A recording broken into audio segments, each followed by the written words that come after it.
بسم اللہ الحمدللہ والصلاة والسلام علی رسول اللہ۔ قربانی کے ایام شروع ہونے جا رہے ہیں، اور قربانی کرنے سے پہلے جو بندہ قربانی کرنے کا ارادہ رکھتا ہو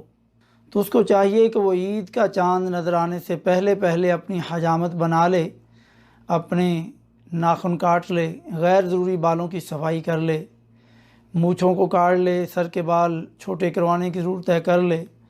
لیکن داڑھی کو نہ کاٹے، کیونکہ داڑھی کٹوانا یا منڈوانا یہ حرام ہے۔ تو پھر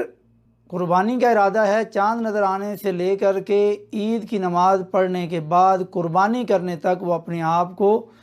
اپنے جسم سے ناخن بال وغیرہ کاٹنے سے روکے رکھے، جیسا کہ پیارے نبی صلی اللہ علیہ وآلہ وسلم نے ارشاد فرمایا، اذا رأيتم ہلال ذی الحجہ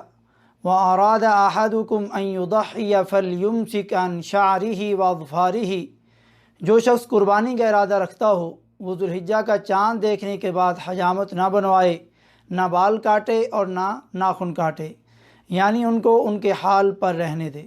اس کو امام مسلم رحمہ اللہ نے 5119 نمبر پر روایت کیا ہے۔ لیکن جو شخص قربانی کرنے کا ارادہ تو رکھتا ہے لیکن اس کے پاس طاقت نہیں ہے، غریب آدمی ہے، یا اس کی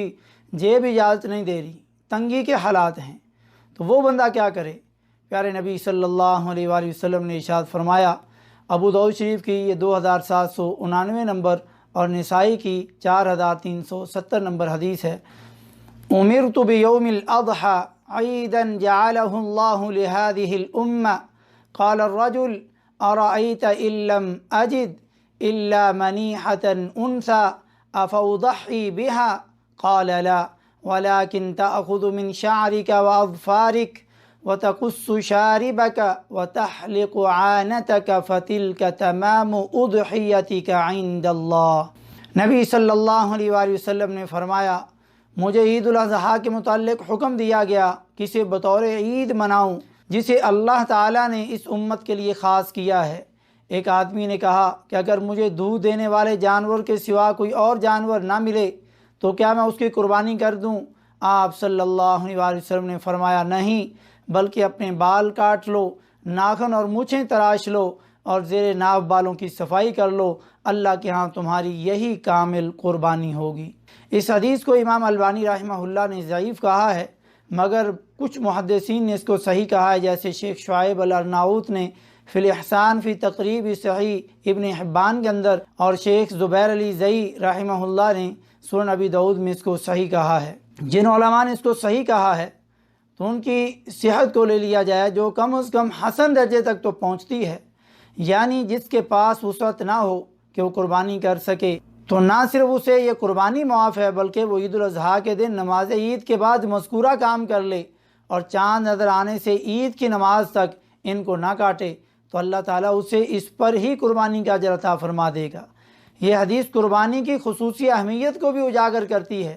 کیونکہ قربانی کرنے کا اس قدر اہتمام اور تاکیدی حکم ہے کہ استطاعت نہ رکھنے کے باوجود جسمانی اور بدنی ہیئت قربانی کرنے والوں کی طرح بنانا مستحب قرار دیا گیا، تاکہ قربانی کرنے والوں کے ساتھ اس کی جسمانی مشابہت ہو جائے۔ معلوم ہوا کہ قربانی کی طاقت نہ رکھنے والے شخص کو قربانی معاف ہے۔ اس کی حکمت کیا ہے کہ پورے کے پورے جسم کے اعضاء جہنم سے آزاد ہوں، اس لیے آپ نے ناخن اور بال نہیں کاٹنے۔ کیا قربانی کرنے والے کے بیوی بچے بھی بال اور ناخن نہ کاٹے، یعنی وہ بھی 10 دنوں میں ان کی پابندی کریں؟ تو علامہ ابن باز رحمہ اللہ فرماتے ہیں، علماء کے صحیح ترین قول کے مطابق یہ حکم صرف قربانی کرنے والے کے لیے ہے، اس کے گھر والوں کے لیے یہ پابندی نہیں، یعنی وہ کاٹ سکتے ہیں۔ دیکھیے ان کا فتاوی اسلامیہ دوسری جلد 316 صفحہ، سوال نمبر ہے 36567۔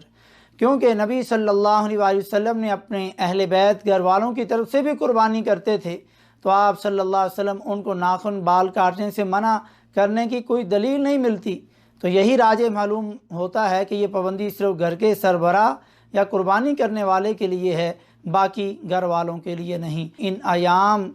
کی جو قربانی کرنا چاہتا ہے وہ چاند نظر آنے سے پہلے